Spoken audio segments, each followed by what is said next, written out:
제가 인공지능에서 가장 중요한 두 단어가 있으면 뭐라고 말씀하세요? 학습하고 추론.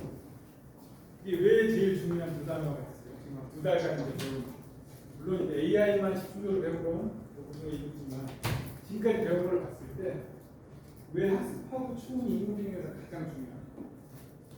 요즘에 프로그래밍과 가상의 사이가 그렇죠.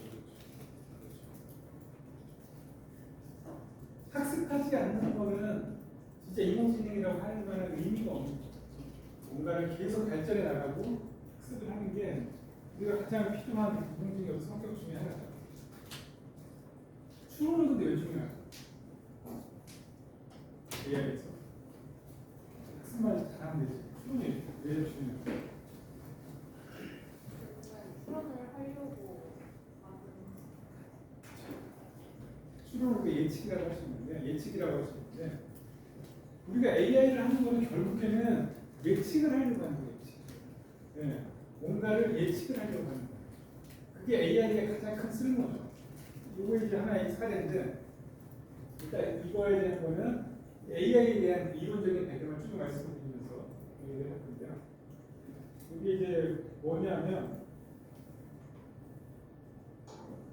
이 멀리그나트 같은 경우에는 우리가 그 악성 그 림프 이런 거 있잖아요. 우리가 암이 있으면 그 림프절에 몇 개가 전이가 되는가 뭐 이런 것들이 있어요. 그랬을 때 림프에 전이된 게 몇 개냐 하고 나이가 몇 살이냐, 이때 그 사람이 과연 살았는가 죽었는가에 대한 기록이 예를 들어서 있어요. 이게 실제 데이터가 있는데 여기서 우리가 뭔가 인사이트를 좀 얻을 수 있어요. 이게 파란 게 살아있는 사는 분이고요, 빨간 게 돌아가시는 분입니다. 그러면 여기서 우리가 어떤 인사이트를 얻을 수 있죠? 기록을 봤을 때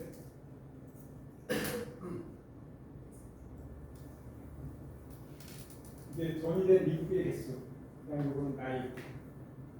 그럼 예를 들면 전이된 림프의 개수가 이분 같은 경우에는 나이가 20살 조금 넘었고 전이된 림프의 개수가 한 15개쯤 됐었는데 살았다는 얘기입니다. 이분 같은 경우는 전이된 림프의 개수가 한 11개밖에 안 되는데도 불구하고 돌아가신 거죠. 나이는 50점. 이런 걸로 봤을 때 여기서 우리 어떤 인사이트를 얻을 수가 있어요? 딱 봤을 때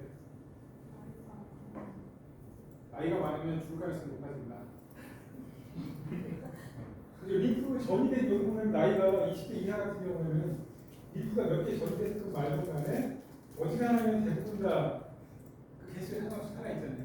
근데 나이가 들면 들수록 림프에 전이된 게 적더라도 돌아가실 확률이 높다.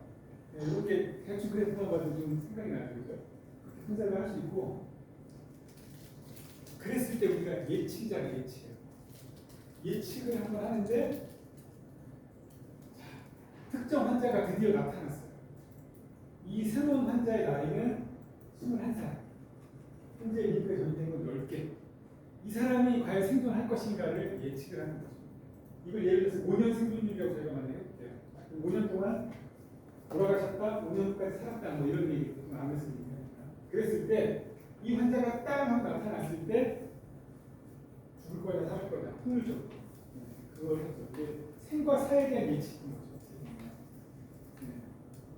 여러분이 보시기에는 어디에 속할 것 같으세요? 생에 속할 것 같으세요? 사에 속할 것 같으세요?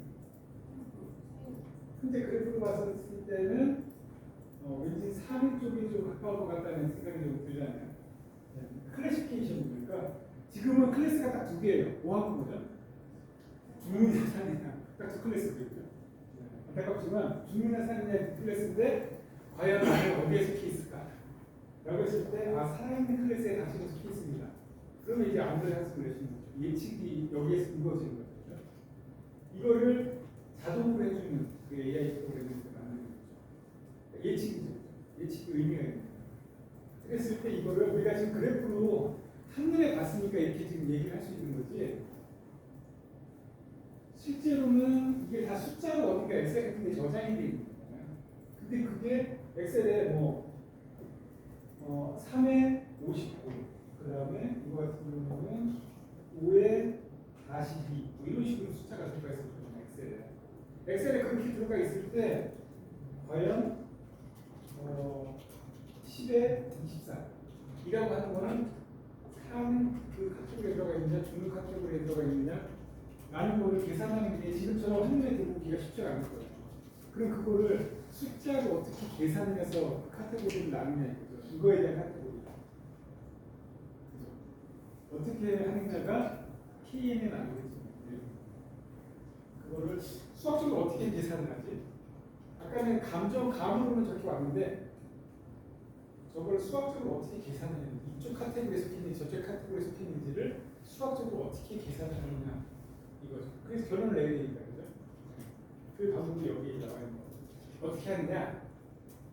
K-nearest neighbors classification이라고 하는 거는 이웃이 몇 개이냐, 몇 개의 이웃을 고려하느냐를 가지고서 클래시피케이션 하겠다. 그랬을 때 예를 들면은 K가 하나라고 할 때 이웃을 하나 본다는 얘기예요. 이웃을 하나 본다는 얘기는 자기랑 가장 가까운 이웃 하나를 가지고 그 가까운 이웃이 어떤 클래스인가 판단하겠다.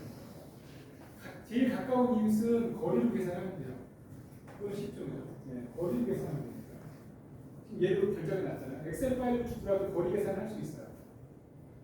얘가 나왔을 때 얘가 빨간색이니까 얘는 3화 으로 하는데 그 이웃을 하나 봤을 때 이웃을 두 개로 봤을 때는 얘가 1번이고 얘가 2번이니까 빨간 거 하나 파란 거 하나니까 지금 판단이 안 됐죠. K를 만약에 3으로 해보겠습니다. K를 3으로 하면 얘는 뭐를 분류가 되죠?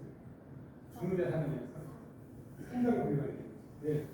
그렇게 해서 K가 3일 때는 얘는 3인 걸로 분류가 됩니다. 4일 때는 이렇게 되고 예.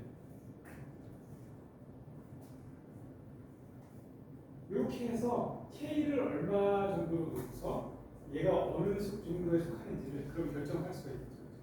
네. 그렇게 해서 K의 니어리스트를 가지고서 얘가 어디에 속해 있는지를 결정해서 클래시피케이션 하는 K 니어리스트 네이버가 알고 있죠.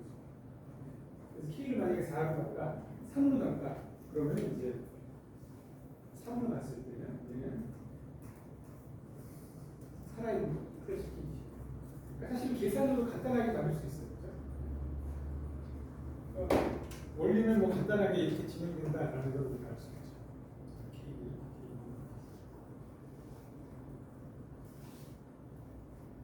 다시 이걸 한번 넘어가겠습니다. 그러니까 우리가 머신러닝으로 뭔가를 분류해낸다라고 하는 게 어떤 건지를 간단하게 예시를 보여드립니다. 저렇게 하면 분류를 할 수 있겠죠. 새로운 게 뭔가 나왔을 때.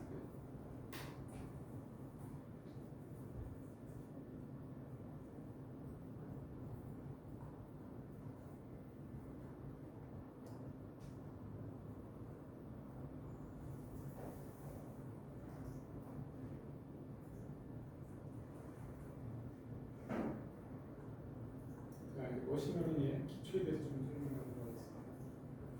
머신러닝을 기초를 하기 위해서는 머신러닝의 주요 용어부터 이제 알아요. 머신러닝 주요 용어부터. 우리가 한 번씩 스치고 지나가면서 한번 얘기를 말씀드린 적이 있는데 정식으로 한번 배워보도록 하죠. 머신러닝에서 주로 쓰이는 용어들을 이런 게 있습니다. 모델, 특성 모델, 피처라고 하죠. 그 다음에 피처, 벡터가 있고 훈련, 러닝, 예측, 프레디션, 목표, 레이블, 과적화, 오버피팅, 그 다음에 언더피팅이라고 하죠. 과소적화도 있고. 모델은 학습된 결과물입니다. 제가 저 모델이 어떻게 생겼는지, 특히 딥러닝에 관련된 모델이 어떻게 생겼는지 제가 말씀드린 적이 있었죠. 모델을 저장한다. 그러면 뭐가 저장이 됐었죠? 딥러닝에서는 노드 정보랑 그다음에 핵심은 웨이트가 저장이 됩니다. 실제 저장되어 있는 건 그 정도예요. 근데 이제 머신러닝이라고 하면은 그 머신러닝 알고리즘에 따라 저장되는 내용이 조금씩 달라요. 그렇지만 어쨌든 그 데이터셋이 주어졌을 때 훈련돼서 나온 결과물 그게 뭐 어떤 식으로 저장되는 그건 상관없습니다. 자, 용어입니다. 용어. 우리 기초를 하고 있습니다. 피처라고 하는 특성은 뭐냐? 이런 거예요. 네. 이거 좀 특이한 데이터 셋인데 이름하고 나이하고 수입 그리고 그 사람들이 결혼을 했는가 안 했는가 타겟이 얘를 타겟으로 만들었다는 얘기는 예측을 얘를 하겠다는 얘기예요. 이 특성을 가지고서 예측을 이게 하겠다. 그럼 이 데이터셋으로만 봤을 때는 뭐를 예측을 하겠다고 하는 얘기인 것 같아요. 뭘 가지고 뭘 예측하겠다. 이건 좀 아니면 수입을 가지고 그렇죠. 결혼하면서 이름하고 나이하고 수입을 가지고서 얘가 결혼할 수 있겠냐 없는가를 예측하겠다는 그 의도가 보이잖아요. 할 수 있을까요? 뭐 데이터 지금 내가 이렇게 쓰겠다는 거니까. 그렇죠? 혹은 약간 다르게 할 수도 있어. 예를 들면 나이하고 결혼 요금만을 놓고 그거를 피처로 놓고 인컴을 타겟으로 놓으면 그건 어떤 시기에 해석이 가능할까요? 뭘 하겠다는 얘기죠?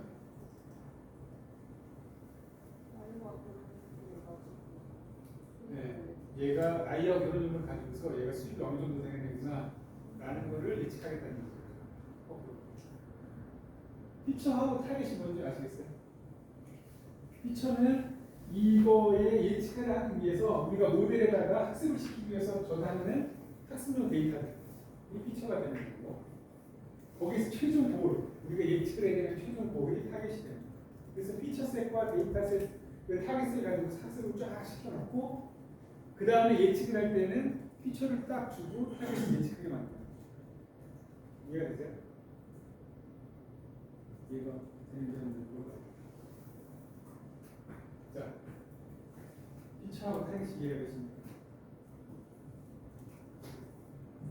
된다고? 자, 설명을 한번 좀 해봅시다. 이게 아는 거랑 설명하는 거랑 조금 차이가 있으니까.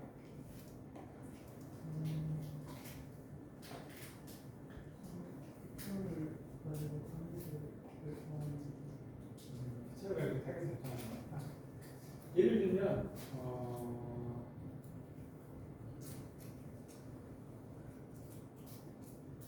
자, 이메일 스팸 메일 편집기가 있어요. 그 스팸 메일 편집기에서 우리 학습을 시킬 때 피처는 뭐로 하고 타겟은 뭐로 할 것 같아요? 키워드. 네. 그리고 여기 밑에 있는 애들 있죠. 이메일 텍스트의 단어. 이렇게 또 있죠. 저런 것들도 다 피처가 될 수 있어요. 설명해 보이세요?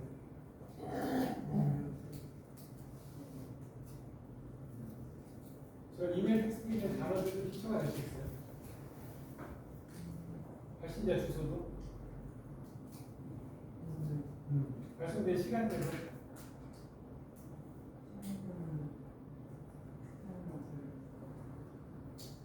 있을 수 있는지 없는지를 사람이 판단하면 이해할까? 우리는 그냥 기계적으로 배를 넣어주는 관련이 있는지 없는지는 머신러닝이 알고 있는 네가 알아서 판단해. 네, 관련이 없으면 얘가 별로 관련이 없다라고 생각해요. 그러니까 그냥 이런 것들을 다 넣어주는 거예요. 다 넣어주고 그걸 피처로 넣어주고 타겟은 뭐가 되는 거예요?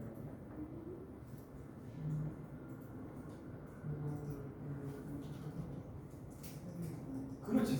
타겟은 스팸 아니면 넌 스팸 이게 타겟이 되겠죠. 유인이 이해돼요? 이해돼요? 당신이 이해되세요?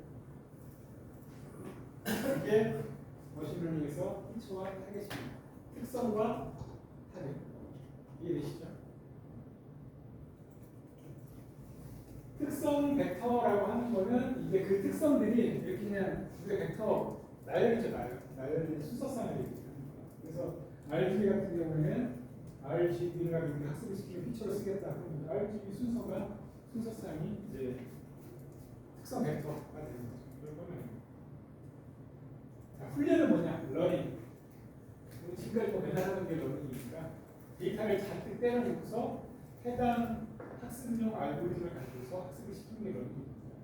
예측도 우리가 옛날에 얘기했던 거고 이걸 가지고서 그 모델 나온 모델 결과물을 가지고서 데이터 우리가 지금 그 학습시키고 다니고 예측하고자 하는 데이터를 얻었을 때 결과물 나와서 자 예측된 결과물은 그 어떠한 그 우리가 뭐라고 예측된 결과물의 그 카테고리를 뭐라고 부른다고 했잖아요. 용어로 우리가 예측돼서 나오는 게 뭐여야 돼요? 타겟이죠, 타겟. 아까 말했던 타겟 그 필드가 우리가 예측하려고 하는 필드가 되죠.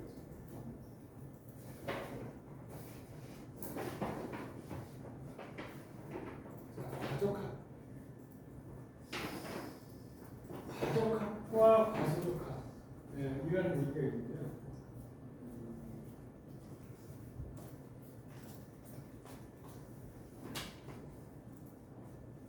이거를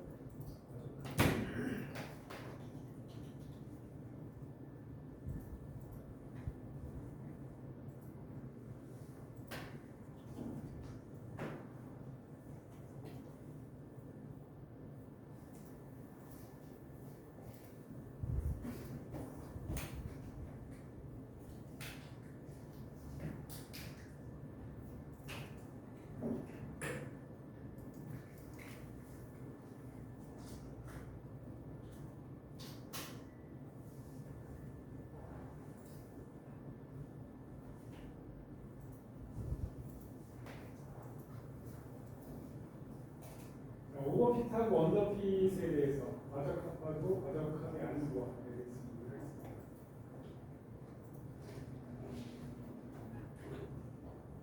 파란 선이 예측된 그래프예요. 예측된. 그리고 이제 이 빨간 점들이 데이터예요. 이 데이터를 가지고서 그러니까 이제 좀 이따가 제가 좀 말씀을 드리겠지만 그 슈퍼바이스 러닝에서는 가장 큰 게 세 가지가 있어요. 아니, 두 가지가 있어요. 하나는 클래시피케이션, 또 하나가 리그레션입니다. 이걸 좀 이해하기 쉽게 말씀드리면 클래시피케이션 어쨌든 간에 분류예요. 얘가 죽느냐 사느냐, 개냐 강아지냐 고양이냐 이런 걸로 딱 분류를 해서 우리가 결과물을 나오게 하는 거예요. 이게 개냐 고양이냐 아니면 닭이냐 라는 거를 딱 분류해서 우리한테 답을 주는 게 클래시피케이션. 근데 이거는 보통 우리가 어떤 데이터라고 하냐면 디스크리트 데이터라고 해서 좀 떨어져 있는 우리가 개랑 고양이 사이에 뭐가 있는 건 아니잖아요. 그게 연속성이 있는 어떤 숫자 이건 이름이 보통 이렇게 돼요. 이건 이름이 아니고 어떤 숫자 데이터 같은 경우에는 예측을 할 때 어떤 식으로 예측을 하느냐 그 숫자들이 이렇게 우리가 정보가 주어지잖아요. 이것처럼 X랑 Y 자체에서 어떤 정보를 주어졌을 때 이거를 가장 잘 표현하는 연속적인 그래프를 만들어요. 그래서 연속적인 그래프가 리차원 그래프다 라고 하면 그 다음번에 우리가 예측해야 되는 X값이 만약에 그 값이다 그랬을 때 나스닥 지수를 예측한다고 이렇게 지금 만드는 연속적인 거 이게 1차 함수일 수도 있고 이게 2차 함수일 수도 있고 아니면 뭐 이상한 함수일 수도 있고 그래서 이것들을 가장 잘 표현하는 함수를 1차 함수고 2차 함수고 3차 함수고 4차 함수고 뭔가 함수를 만들어내는 거예요.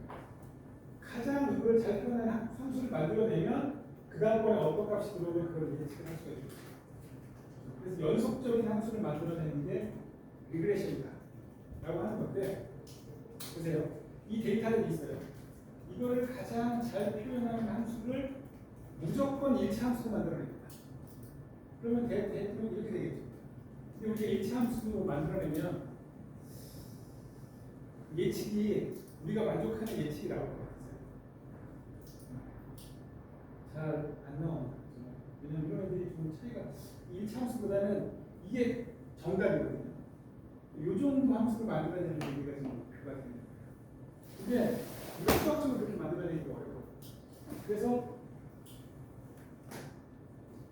얘는 내가 무슨 함수인지 모르겠지만 얘를 모든 걸 다 난입시키는 n차 함수 얘가 15차 함수라고 15차 함수 해가지고서 만들면 얘가 이렇게 이게 지금 파란 선이 얘가 만든 연속적인 그 함수예요.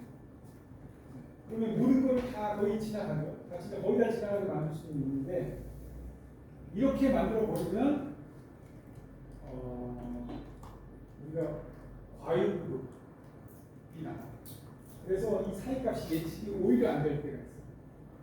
너무너무 이걸 하나하나 다 입맛에 맞추다 보면 대략적으로 맞추는 이게 4차 함수거든요. 4차 함수 하는 것보다 이게 차수가 올라가면 올라갈수록 훨씬 더 정확할 것 같지만 오버라고 해가지고서 이 중간중간 하나까지는 다 신경을 써서 얘가 적당히 이 정도로 맞추면 되는데 너무 오버해가지고서 지가 이럴 거라고 예측하는 거 15차 함수니까 얼마나 변수가 많았어요. 그렇게 해서 만들면 이렇게 되는 거죠. 그래서 이게 지금 보통 말하는 오버 이게 언더피팅 얘가 저스트 프라이스. 그래서 우리가 언더피팅하고 특히 오버핏 같은 경우가 이제 우리가 해결해야 될 그런 문제들이 좀 많이 있거든요. 이거는 케이스 바이 케이스로 좀 더 다릅니다. 지금 요즘 어쨌든 용어에 대해서 지금 얘기를 하고 있는 겁니다.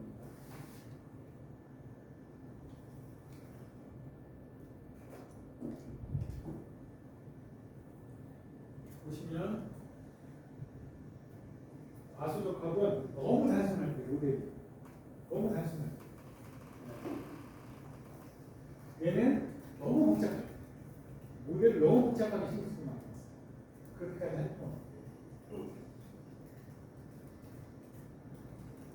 과적합은 발생하는 이유가 상당히 많이 있습니다. 나중에 말씀드리겠습니다. 자, 이제 머신러닝을 하는 7가지 스텝. 이런 것들이 보통 이제 우리 학교에서 한다고 시험에 나올 가능성이 높죠.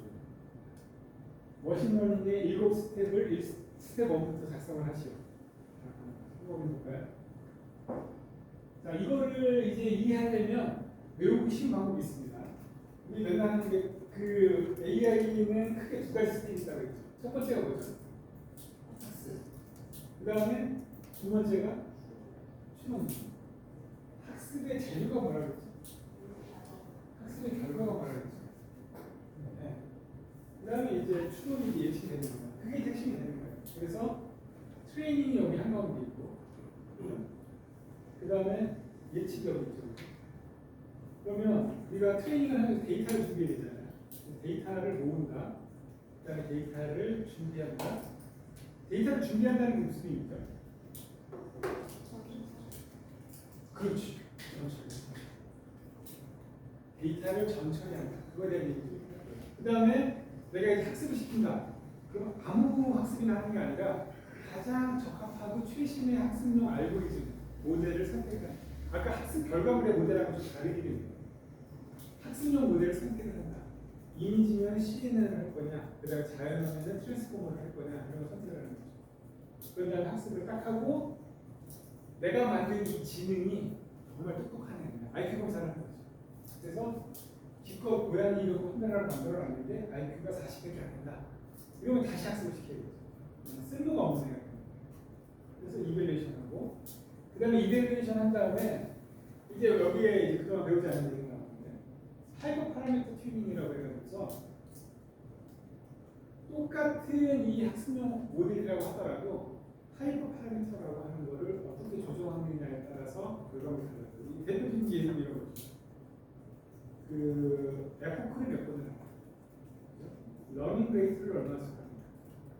네, 그런 것들에 대한 모델마다의 하이퍼 파라미터가 있어요. 만약에 CNN이다 라고 하면은 그 CNN에서 그 피처 맵 사이즈를 얼마나 등등등 이런 것들이 그럼 똑같은 모델이라고 하더라도 모델에 따른 파라미터를 정교화시켜서 이 정도일 때가 가장 학습 효과가 좋았어. 이별을 해보니까 라고 하는 것들이 요새 나오는 모델링 알고리즘은 자기가 그걸 학습을 시키면서 하이퍼 파라미터에 대한 그래프를 쭉 그려줘요.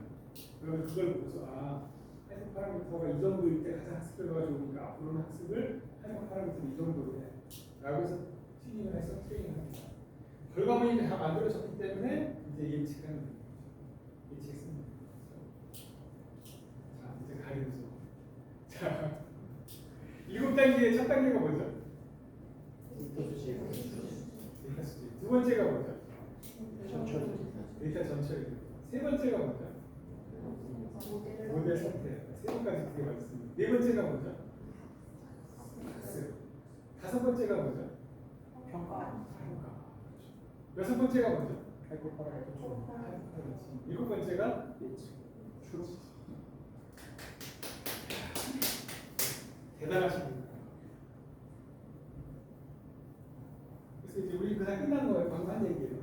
첫 번째 데이터 수집, 그다음에 데이터 준비. 그리고 원래 원시 데이터는 매우 유용하지 않습니다. 막 중복도 있고 실제로 데이터 받아보면 쓰레기 데이터가 많고 본인이 데이터를 만들어도複杂해요. 그거를 학습을 잘 하기 위해서는 다양한 방법을 좀 알려줘야 돼요.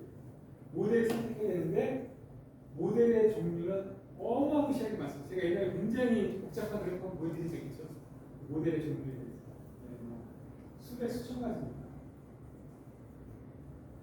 선형하는 게 로지스틱 회계, 의사결정 추리, K 민즈 알고리즘, 주성 서브 벡터 머신, 라이브 베이즈, 랜덤 포레스트, 그리고 뉴럴랩 이런 애들이 있는데 오늘 오후에 저걸 하면 웬만한 것들 다 찾아보고 그 다음에 훈련이라고 했죠. 러닝, 그 다음에 이베리에이션. 훈련을 할 때는 데이터셋을 이제 분리하죠. 테스트용, 트레이닝용 데이터, 테스트용 데이터를 왜 분리하냐고 했습니다. 데이터셋을 줄 때부터 만든 사람이 이거는 테스트용 셋이고 이거는 학습용 셋이에요 라고 분리해서 보통 주지 않거든요. 그러면 그걸 나눠서 써야 된다고 제가 알았어요. 왜 나눠야 될까요? 새로운 게 들어왔을 때 올바른 평가가 되는 거죠. 자기가 이미 풀어본 모의고사 문제를 가지고 자기가 풀고서 그게 내 실력이라고 하는 거랑 마찬가지라고 했죠. 보통 몇 대 몇으로 나눠요? 8대2, 3대7, 종류에 따라 달라요. 5대5로 하는 거예요. 디폴트는 보통 8대2 정도로 나눕니다. 그 다음에 이제 평가, 그 다음에 하이퍼 파라미터 튜닝, 그 다음에 예측. 비디오의 도움을 이해해보도록 하겠습니다.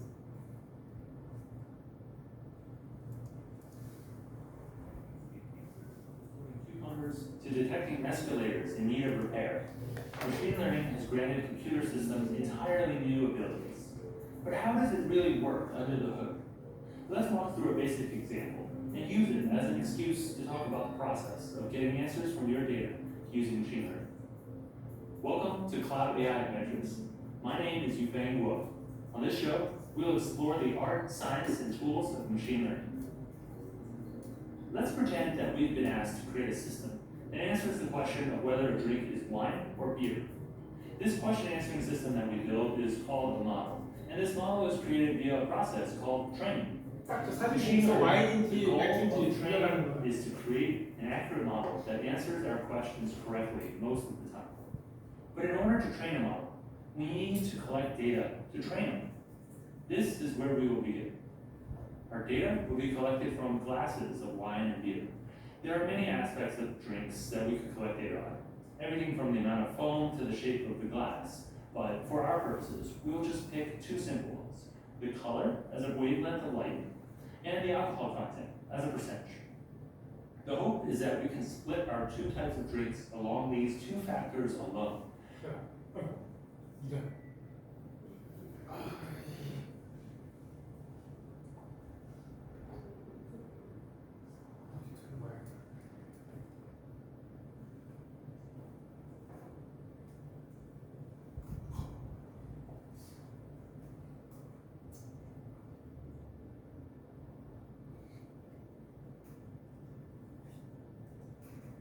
뭘 좀 여쭤보려고 했냐면 방금 보면은 그 저거를 이제 학습시키려면 데이터를 우리가 만들잖아요. 그 데이터가 사진이 될 수 있잖아요. 네. 근데 방금 이 사람이 얘기한 거는 사진 말고 다른 정보도 데이터를 쓴다고 얘기했어요. 뭐였지 기억나요? 네? 컬러는 사진 가지고 얘기할 수 있죠. 알코올 도수. 알코올 도수는 사진에 안 나오잖아요. 그러니까 그 데이터까지 학습용 데이터를 쓰겠다고 얘기하는 거죠. 그런 다음에 최종 결과물에 여기서 말하는 타겟 그 타겟 피처는 뭐죠? 방금처럼 했을 때 와인이냐 맥주냐. 그렇죠. 그러면 실제 학습으로 썼을 때 피처는 뭐죠? 좀 아까 이 사람이 얘기한 거예요. 색깔하고 알코올 두 개가 피처가 되는 거죠. 그렇게 학습을 시키면서 결과물은 와인이냐 맥주 이렇게 되는 거죠. 타겟. 자, 머신러닝은 그래도 AI를 배웠다라고 하면 세 가지가, 머신러닝은 세 가지가 있습니다. 지도, 기술, 강학습. 지도학습은 또 나눠져서 지도학습이라고 하는 거는 어느 쪽에 속해 있느냐를 가지고 있지. 지도학습은 이 뒤에 나옵니다. 그러니까 영상을 Hi everyone. In this video we will learn about two commonly used machine learning techniques, supervised learning and unsupervised learning. Let's start with supervised learning. An easy way to understand what supervised learning is to just look at the literal meaning of the words that make it up. The word supervise means to observe and direct the execution of a task. It's just like learning a task or an activity through observation. Supervised learning is similar to a teacher teaching children the English alphabet. 선생님이 반드시 있는 거예요. The teacher points out each letter and calls it out so that the students can learn through 저건 observation. A라고 꼭 알려줍니다. The overall process involves children identifying and remembering how each alphabet 그 looks 다음에 like. 다음에 물어보는 거죠. 이게 When 뭐야? we talk about this in relation to AI, it is equivalent to the AI model learning by looking at lots of labeled data. 저게 라벨이 Data 있는 is said 거죠. to be labeled when every 지금 data 가르친 게 point in the 뭔지 dataset is categorized into a class or is associated with a fixed mark.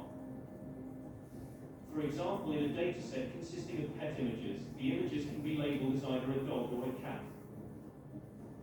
Let's consider the popular iris flower dataset, where multiple characteristics of the flower-like sepal length, sepal width, petal width are given for the particular 이게 flower. 쉽지 않은 용어들인데 저 In 끝에 AI, we 이게 often call these characteristics as 크기에 features, while the term 그다음에 is 뭐 known 이게 as class. 코술이라고 하죠. 그런 것들의 사이즈. The features together with the output class 그랬을 will be 때 labeled input for our 센터 model. 사냐 아니면 이게 한 번을 Using multiple examples, our AI model can learn to predict the 어쨌든 class of 전체 an unlabeled new flower. 그 네이버로 애플리케이션 이런 게 있죠. 그걸 가지고서 이 색을 무슨 종류인지 알아요. For every data point within the input dataset, a corresponding label is present. The AI model is trained using vast amounts of this labeled data. 여기서 피처는 아까 걔네들이 되는 거죠. After 입에 training is complete, the AI model is now able 비율 to 이런 predict the 거. label of new unlabeled input data. 타겟은 뭐가 되죠? The labels could be of different types, relating to a particular 그치, category 이름이 or be 되네. associated with a numerical value. We will learn more about this in another video during the course of this program. As the name suggests, unsupervised learning is opposite in its approach 신기한 건 compared to unsupervised supervised learning. 아무도 It 안 essentially 가르치고 refers to learning something without supervision. It's similar to a baby recognizing on its own that cats are different from dogs but not knowing the words cat and dog. When we talk about this in terms of AI, it simply means that our AI model learns by traversing through large amounts of unlabeled data and then placing similar-looking data into 애기가 계란 고양이를 봤는데 부모가 아무도 안 For 가르쳐준다고 example, 하더라도 if we have a 이름은 dataset 모르지만 consisting of 다르다 different 할 animal 부분은 sounds without 알아요. explicitly mentioning which sounds belongs to a particular animal. 타입 2가 되는 거죠. 여러 가지 Thus, 소리나 the 외관을 unsupervised AI 보면서 model would segregate it 얘가 into different groups. 좀 다른 그룹에 있구나라는 걸 이제 파악하는 거죠. The unsupervised AI workflow looks something like this. We feed unlabeled data into the AI model. It undergoes training and finally the AI groups together similar-looking data. This method is highly useful for understanding correlations present in your data and in cases where labeled data may not be available.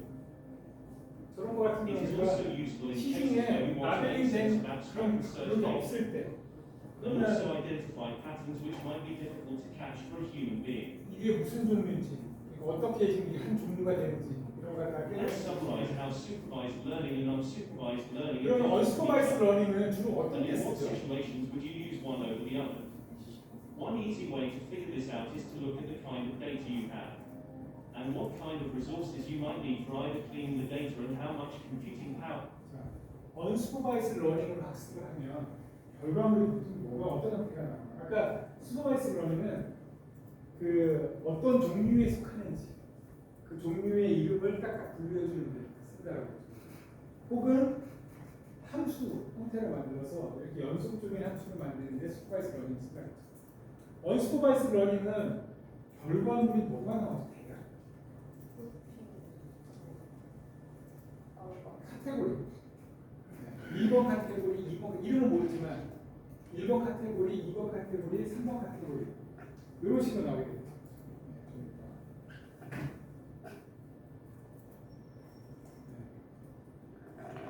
그리고 우리가 클러스터링이라고 분류해서 이렇게 딱딱 덩어리를 만드는 클러스터링이라고. 그래서 언슈퍼바이스 러닝은 이거 인풋 데이터를 보고서 해석을 해가지고서 그룹핑을 하는 거예요. 그걸 이렇게 클러스터라고 하죠. 클러스터링을 한다.